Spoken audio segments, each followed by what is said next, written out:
Aja dilih lho Mas, kok ben nyongo sik. Iki sik ana pamundutan nyongo kok Mas.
Iki kabare pendemung iki pendemung tayu barang lho, Nduk.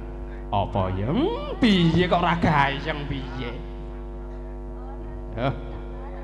Yo. Pendemung tayub. Yo.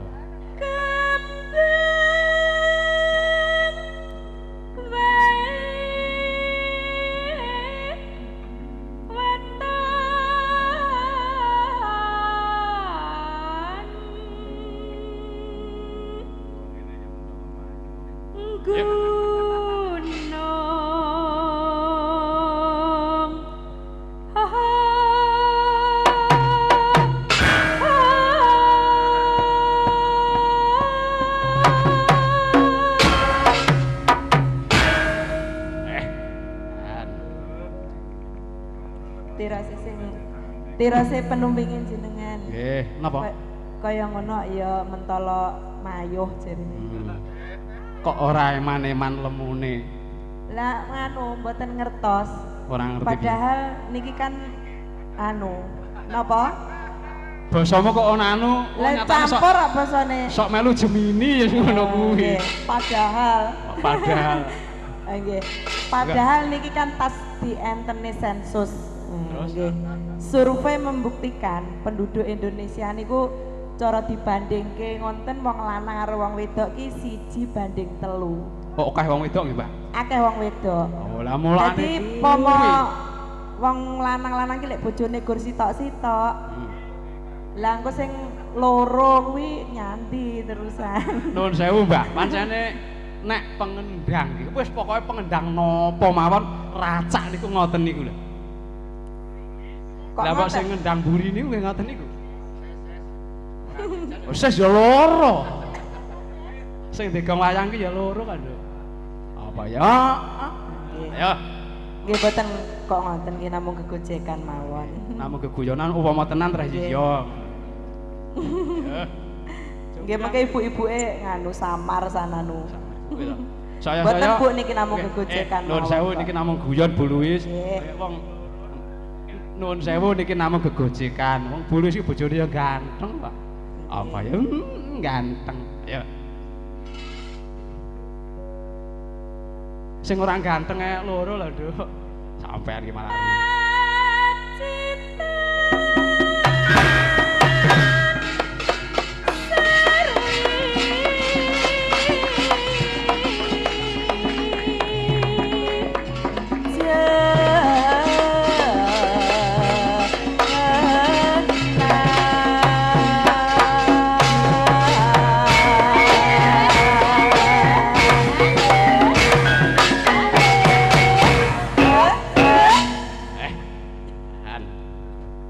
Sing demung giatno Mas. Tugel beban wis disewa iki. Ya. Nuwun sewu Pak. Wah, jan. Ya. Monggo to Pak mlebet.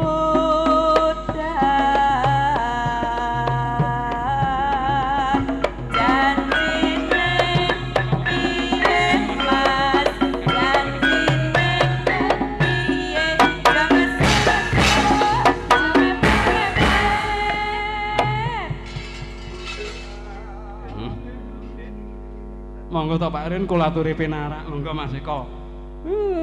Biyen gegambalane Pak Mujiono. Kuwi nang ngetut gak dipindah. Garing meneh. Romangsamu garing. Ya ora garing panen sawah kok yo. Oh, semoga-moga awet uripa. Oh, nyawang-nyawang. Wih, nom-nomane kaya Pak Jito Siwil lho nggih kuwi. Sapa Pak Rin? Ih, gedane Pak Yanto iki. Nggih. Panas udan. Udan panas. Panas. Panas. Aling-aling.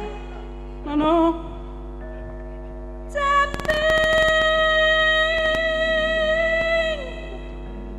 gunung.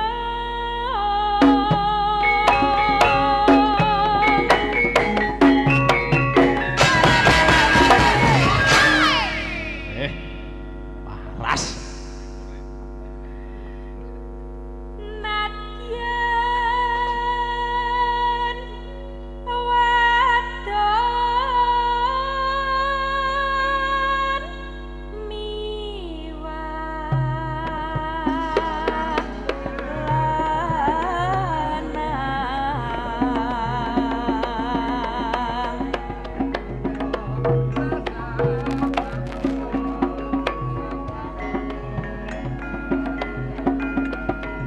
Inomane banyu bening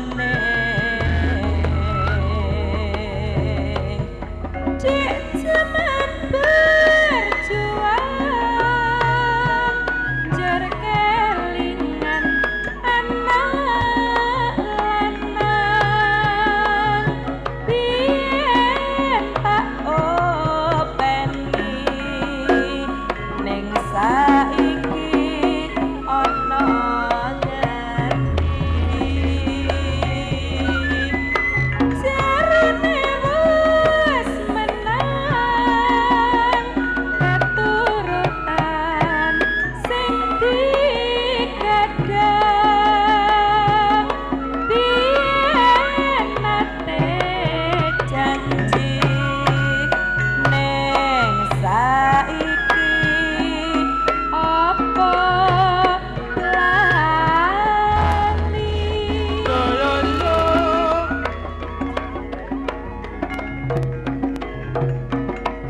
ning gunung tak jadangi sego jagung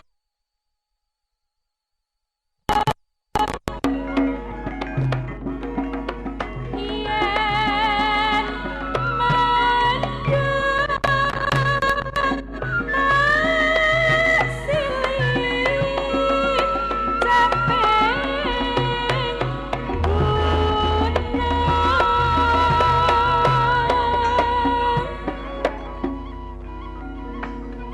Nduk. Apa? Pengendang kaya ngene kok disiak-siakne. Aja sia-sia karo pengendang kuwi. Engko tak tambahi titik romangsaku. Pokoke ora kok padha karo biasae. Wong ngingu loro kuwi ditambahi nduk. Lambe. Mangga. Seger bisa nyawan gunung desa dadi reja dene Ora usah didangdutne, Mas. Gonggominan ae. Gonggominan wae, ora usah dangdut.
Kandi.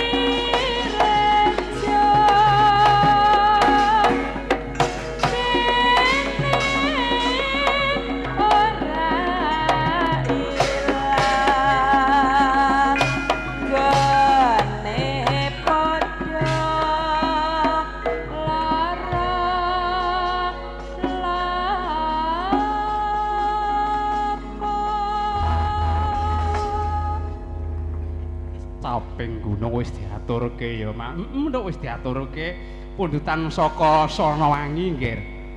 Sonowangi kuwi sapa? Panjenengane Bapak Karsoyono. Bapak Karsoyono. Sak rombongan saka Ampel Gading. Iki ana pumundutan uler kambang saka panjenengan Bapak Senari sing saking kecopokan. Bapak suwi ra wayangan nang kono. Sampai apa tahu wayangan pindho lho nduk wayang nang copokan nggih. Apa? Oh uler kambang mumpung sik nyongong. Uler kambang dibablah nyang rengu nggih. Oh uler kambang. Ha nduk wis ta? Laris murah jamak ngono. Amin. Laris. Ndang rapi ra? Rumangsamu. Awak iki sak gajuke ditinggal iki kok rumahsaku malah nyelot lemo to nduk. Apa ya mreketel ngono Mas aku. Ayo.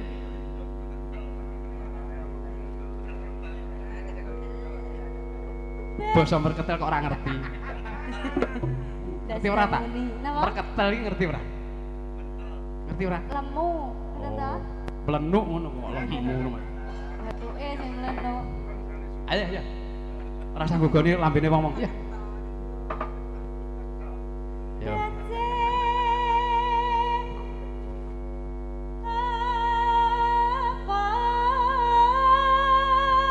Tak mau nyekel ki piye ta? Mosok ndase ora mau cekel ngono. Lah sing marai penak ndase niki ya Lambe. mantap. Oh, ireng. Mantap. Ya, ya. Lah nggih. Tak sirmu. Ngeten ngene angel. Ora anggitku ki ya nggen tengahe kuwi. Macek ki nggen ndase ya. Ya. Gede.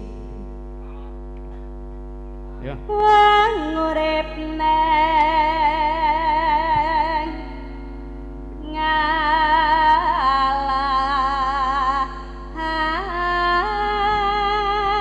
Niki nggih nuwun sewu nggih Pak Lurah saking Jegu. Niki lelembut saking Jati Guwi niki. Nggih ngeten niki. Mbak. Lelembut demit to lembut. Lah, mbak menawa? Beh. Padha pisane ngelakne lelembut. Pisan dengkul mplocot nek kene iki lho ping 3. Panjake maksude. Wah, anjake taker lese-lese. Biyen ya ngono kok dadak. Yo. Danya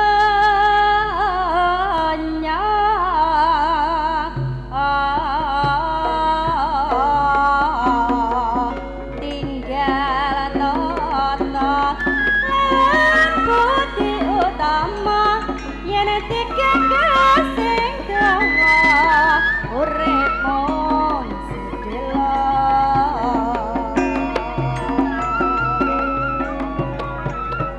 Ayo.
Dang.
Nduk, apa yung sing mundhut bapa senari saka kecokokan sak wadya bolone nduk?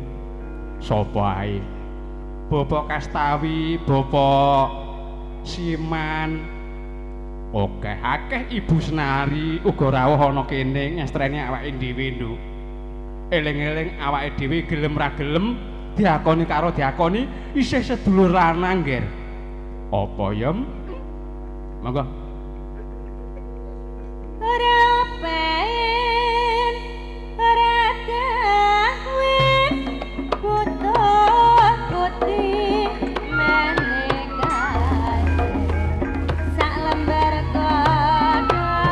Bablas rengu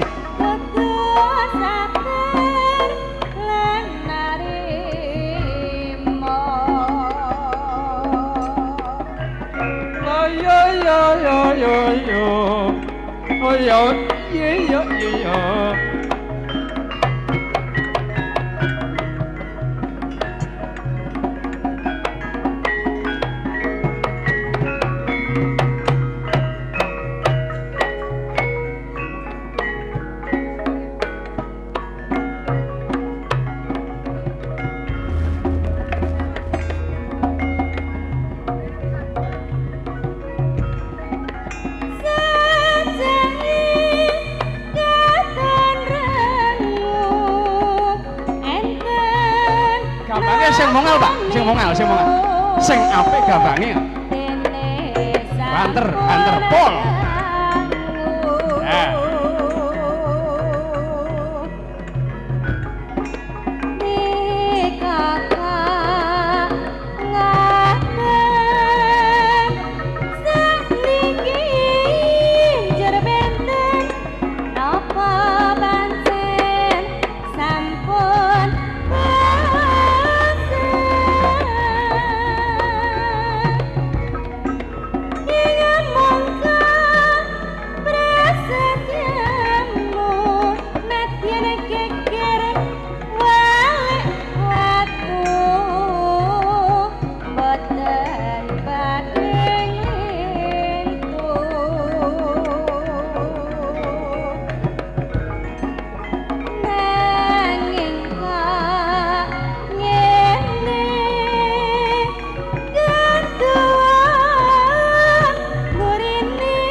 Wis ta, madhep rene. Ha nggih. Rumah saku nek nyuwara iki intil-intil iki keder-keder lho rumah saku. Lah pripun nek mboten keder nggih malah lurus malian. Ngenceng ya ora? Napa? Ngenceng ngono lek ora keder ki ngenceng ngono. Ha nggih. Aku demenku nggawa pesta iki kepati-pati kok, Nduk. Apa? Kok ya enak petingane dhewe keluwihane dhewe ngono kuwi. Pinter. SMKI. Ngono. Yo. Nonong.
Matur nuwun Genduk wis ngakuni dhewe sederek nek jeruke wis talus. Gundul niki punah. Andimu. Mbak Dwi, ngastomi Mbak? Ngastomi? Nggih. Nuwun sewu Mbak Dwi. Nggih, Kang Salatus mawon. Nggih Kang Salatus mawon. Nuwun sewu niki Mas Jok niku napa nggih nate ngendikan, "Bu, aku iki kok kaya blenger." Ngono napa nate ngoten? Nate, Pak? Mboten. Oh, mboten. Wah, Mboten. berarti ya jan seneng. Lho, mboten kok ngoten niku kantun pengolahan. Oh, ngoten. Nggih no. Ora umum. Nggih. Menika pamundur saking Bapak Adam Utama CS Mbak Dwi. Nggih. Menika kuciwaning ati menawi sederek-sederek jenengan, sederek-sederek kanca-kanca yoga menawi ngersakaken kisah dhateng luar negeri. Kula aturi manggi Pak Adam. Kok nemoni Pak Adam PJTKI sing resmi lho. Ngono. Nek ra resmi iki tau kok nggen tangga nggon aku kek, Nduk. 3 wulan dibalekke. 3 wulan dibalekke kok meteng 6 wulan, Nduk. Kok aneh. Ana ngono, wong ra resmi nggih. Nek Bapak Adam Utama ki PJTKI sing resmi, Nduk. Jurusan Hong Kong, Taiwan, Arab Saudi barang. Arab Saudi, Singapura, Irian kok nyang luar. Monggo kuciwane ngati. Monggo Bapak Dam, kula aturi amideng ngataken.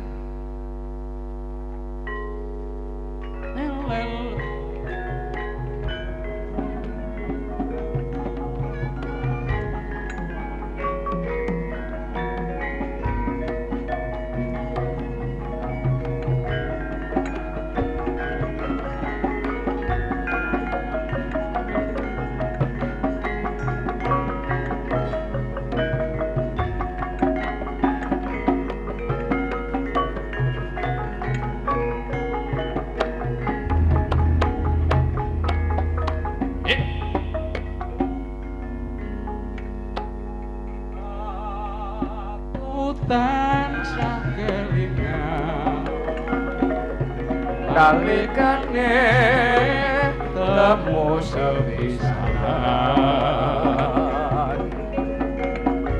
aja citra janji yen pancen kowe tresno sejati kancamu tansah tak kuku tak simpen no sajroning kalbu anten nono besok kapan kita bisa urip bebarengan.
Nduk kanggo penutuping Limbuk Canggih ngger iki ana pamundhut saka kanca-kanca Jati kuwi ngger. Asmane sapa ora kepareng nyebutke, Nduk. Ki tak aturke panjenengane Bapak Rin. Mas Eko sing saka Kepanjen. Mas Eko dalang Nduk. Mas Gomblo sak koncone Nduk. Ngono ya. Mbak Dwi kepareng ngesta mic. Bung Karno, Mbak, kanggo penutup. Nggih. Kok Bung Karno? Aku kelingan menawa tanpa Bung Karno tak kira negara kene iki kok urung merdeka, Nduk. Ngono. Kanthi pangorbanane Bung Karno iso merdeka sing nganti saiki bisa dikenyami masyarakat Indonesia kabeh. Ngono. Njur aku kelingan, Nduk. Piwulange Bung Karno apa? Negara yang besar adalah negara yang menghargai budaya bangsa. Ngono. Mula ana ing manca kono iki sing ditonton budayane bangsane budaya apa? Ndek dhuwure derajat kuwi gumantung saka budayane, Nduk. Piwulange Bung Karno. Monggo Mbak Dwi. Bawanipun panutup nggih. Heeh. Nggih niki sing bawa pengkinge jenengan kemawon. Mboten suarane elek no. Ayo. Aku lek ra wedok. Kak. Ayo. Kak, wedok. Putra Pajar. Suara.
Waskita cangkah sumengat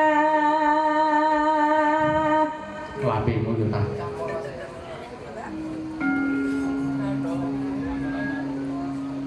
Ya. uga pangko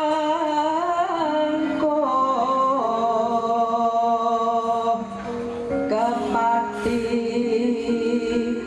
bangkit marsudi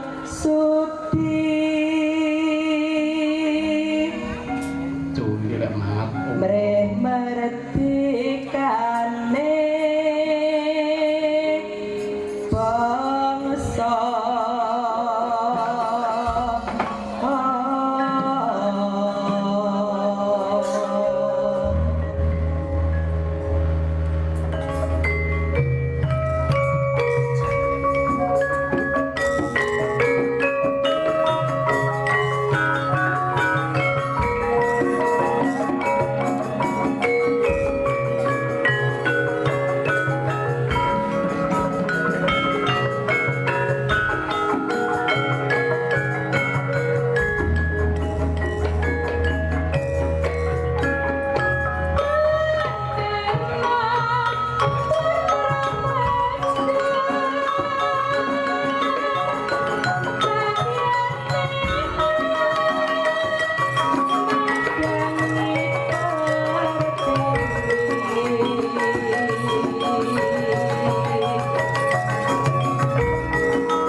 mawar kuku sing tuwa kengku melun kelon sinang kaya lir membo bato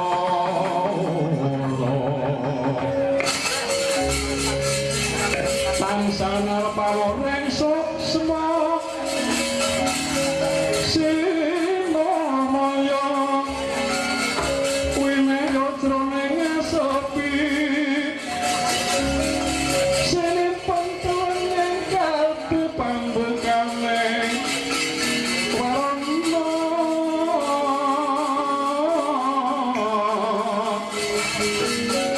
tereng sepi liya baya pengen luyo ino masake supeno sumuhu rasa hati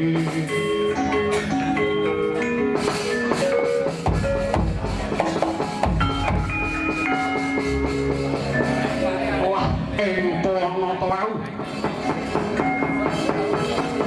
Kyai Badranaya mengsah semedi salu juga tuwe babakan hawa songo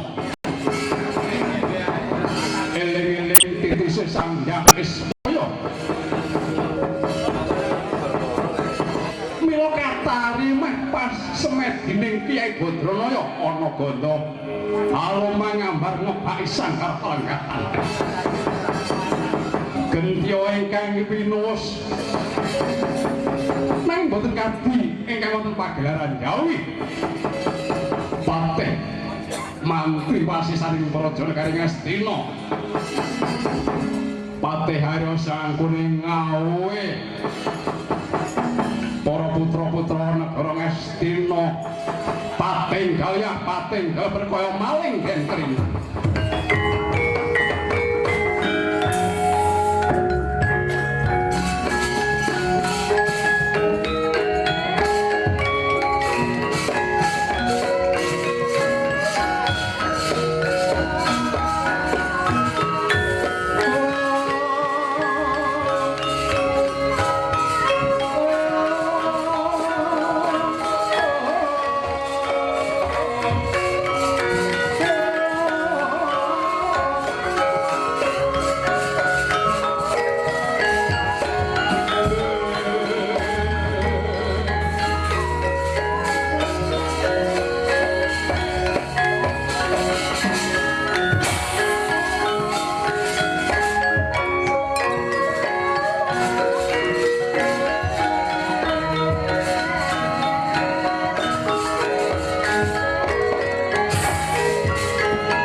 budine wong jeblik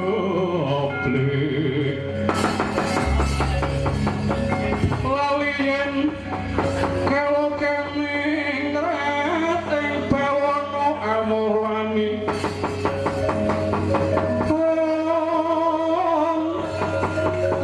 mesti keng jagat raya demen lalen sangga rungi demen lalen sangga rungi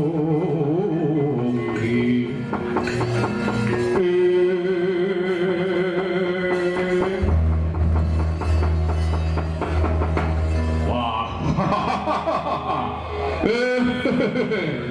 Panharyo sampun mekal saking pendapi Karang Kadempan. Kula aturi mbabare jerandika kula pun putra Banjar Junut Dursasana man.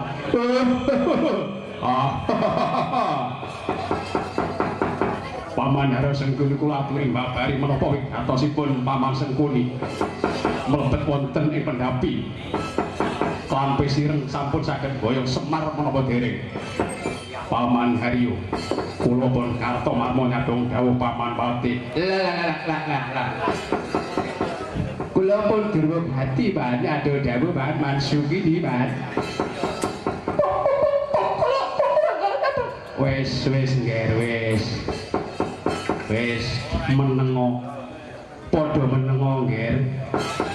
Citraksa citraksi Durma Gati Dursasana Aswatama Kartomarma anakku kabeh nggih. Lah wonten dawuh pangandika kapan? Nggih wonten dawuh pangandika, Pak. Wonten dawuh pangandika, Paman, wonten dawuh pangandika, Paman. Rungokno anggenku mlebu ana ing pendopo Klampe Sireng ora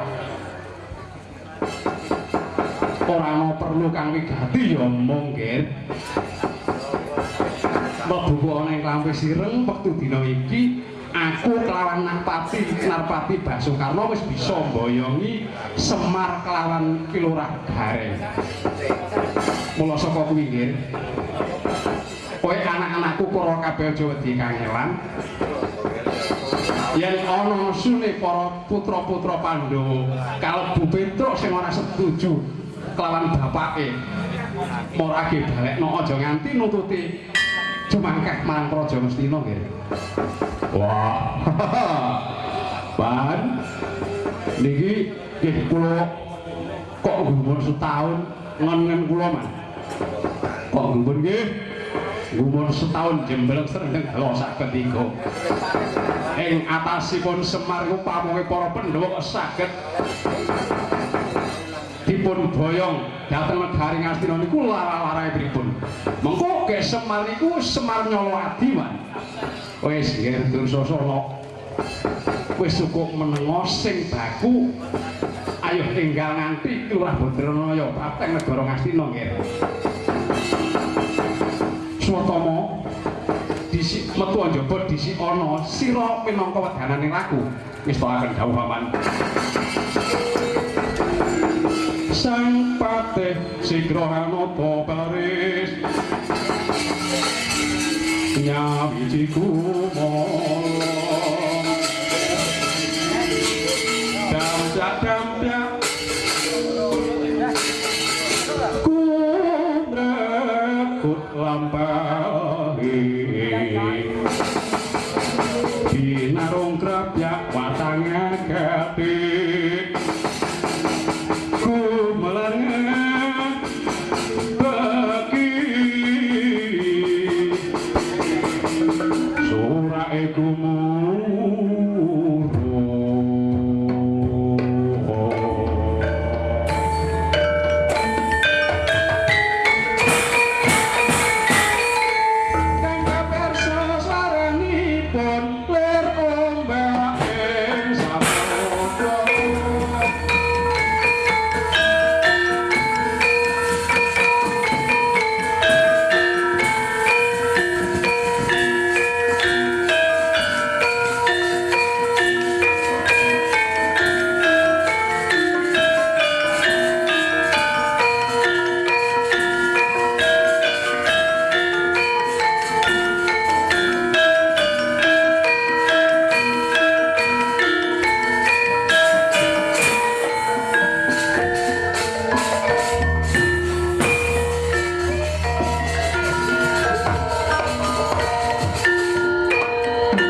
Mereka terkopakan ini ilmu luhur kang tumrap ning tanah Jawa